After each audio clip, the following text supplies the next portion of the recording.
Hey guys, welcome back. It's Claytano. Thank you so much for tuning in as always. And today's video is sponsored by Dragon Champions, which is a brand new hero collector game for your mobile devices. Now, if you guys are as big of fans of strategy games as I am, this is definitely something you want to check out. So go ahead and use the link in the description below as we get into today's video. And by doing that, you'll actually receive $10 worth of free stuff from the developers, which includes 250,000 gold, 500 Dracoins. You also are going to receive 500 energy and 100 auto battle tickets, which I'll explain all of that in today's video as well. But that is not it. You're also going to receive the unit called Corkrim, which is an orc mage, which we'll check out in today's video as well. But make sure you guys do that before you reach level 15, otherwise it won't be available for you anymore. So with that being said, let's get into today's video. Alright guys, so as we get into the game, I'm sure the visuals and the setting and the feel of it is all going to seem very familiar to you guys, and there's a reason for that. So I'm sure you guys have either heard of it or played it before, but there's a game out there called Warcraft, and that's because they were inspired by that game and a couple other fantasy games from the past as well. But since the game is a hero collector game, I figured let's go ahead and start off by taking a look at the over 50 different heroes that they have to choose from. So taking a look at the units that I already have, which include Old Lure, Freezard, Illyria, Darien, Fowl, Sharp, Mar, Adam, Master Duo, Kagi, and Rantha. I know I've been playing a lot and summoning a lot too, so I have quite a bit already. But Corkrim is going to be the unit that you guys will get by using the link in the description below. So make sure you guys do that. Don't forget. If you haven't done it yet, do it now. But every single unit in the game is going to be either clans or it's going to say order. Now there's also going to be a bunch of other classes and subclasses that go along with each unit that you guys definitely want to make sure that you're paying attention to, which I'll explain a little bit later as we go over the campaign mode later in the video.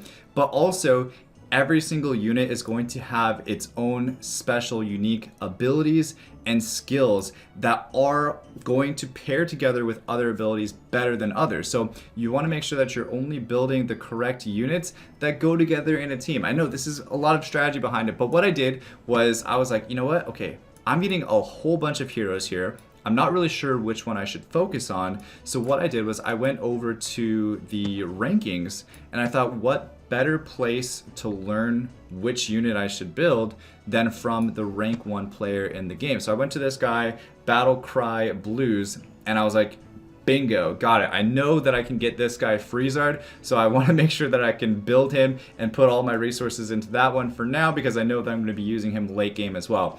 I haven't had a chance to get any of these other units just yet, so I'm going to just kind of hold off on the other ones until I know a little bit more about the game. So I think that's something that you guys can do as well when you guys first start, and it might be something that can help you guys save your resources as much as possible. But if we go and take a little bit closer look at Freezard specifically, you'll see there's a couple other things that we can do to customize him that might be different than that rank 1 person. So there's these things called runes that all have different unique upgrades, right? So this one has damage plus 56%, armor, but then the rune word is going to be health, and that gives 10%. So you can either do health, and there's a whole bunch of different style of runes that are going to give you guys an advantage in your battles that you guys can customize to your specific unit themselves. Of course, there might be an optimal or best way to actually rune each unit specifically, but it's all up to you on how you do it. So with that being said though,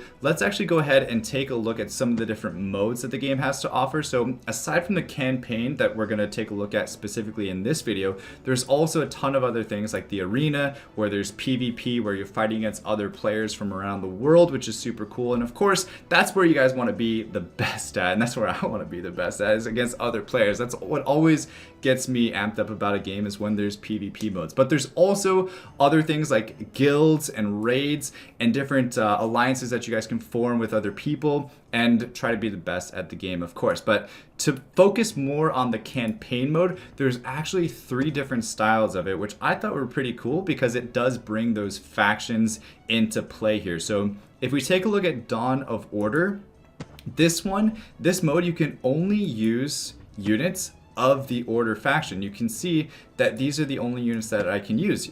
I had other units from the Clans faction, but I'm not able to use those in this because it only lets me use Order faction units. So if we take a look at the Rage of the Clans, this one is kind of the same way, but opposite. So now I can only use clan units, and I only have 5 of them. So this is another reason why you guys want to make sure that you're leveling up the correct units. You don't want to level up like 20 clan units and then not level up any order units. So make sure you guys are picking and choosing your units wisely on which ones you guys are building, of course. So let's actually go ahead and take on Rage of Clans Act 2, Battle 2. And of course there's Act 1, 2, 3, 4, 5, 6, 7, 8. So you can see that there's a long list of battles that you guys can go for that all have different rewards amongst them. So let's go ahead and battle and use 6 energy here at the top of the screen.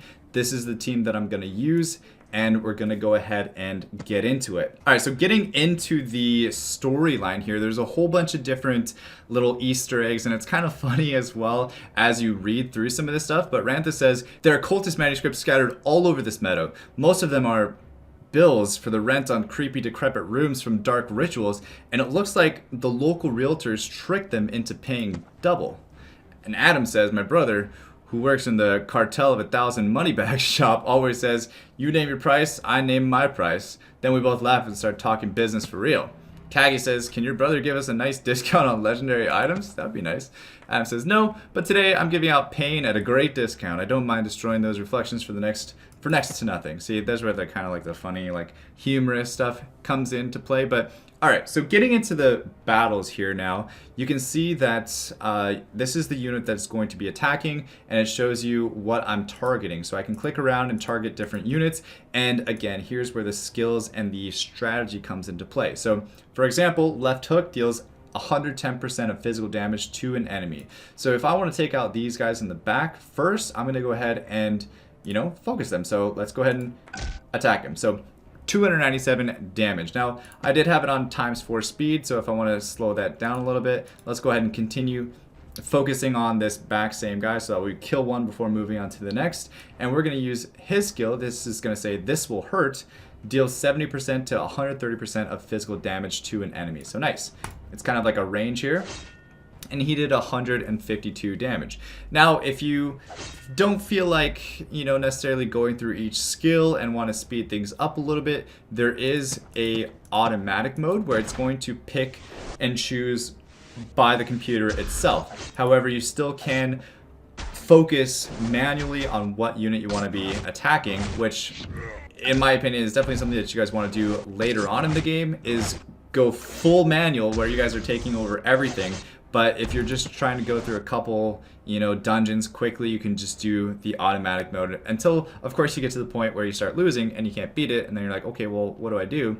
Well, you manual and you take your skills and do them right, because there are different heals and spells and abilities where you're not only just buffing up your own team or healing your own team, but you're also applying like negative effects on the other team as well. So there is a lot that goes into it as you progress throughout the game. You guys you're gonna want to know this kind of stuff. So we made pretty quick work of this. Of course, I have some strong units, and plus I've put a lot of thought into it. But here's a list of rewards that I get for completing this round, and that's pretty much the campaign mode in a nutshell. So of course, in the campaign mode, there's going to be a point where you can't go any further, whether you're manualing or whatever you're doing, you just aren't strong enough. So the game is nice enough to give you a couple free chests every day that I'll go ahead and open on the video as well. And this is going to give you different units or heroes. It can also give you different equipment that you guys can put on your heroes as well. But we have 2 of them, so let's go ahead and take a look and see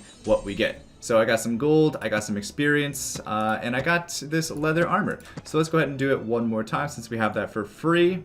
And hopefully we get something good. We got a belt, which is green, so that's nice. It can go on to like higher level equipments there. And plus we got the experience tome there as well. So if we go back to heroes, I'll show you guys what I mean by experience tome. So level 15 is the max that they can go, but say we want to level up Adam.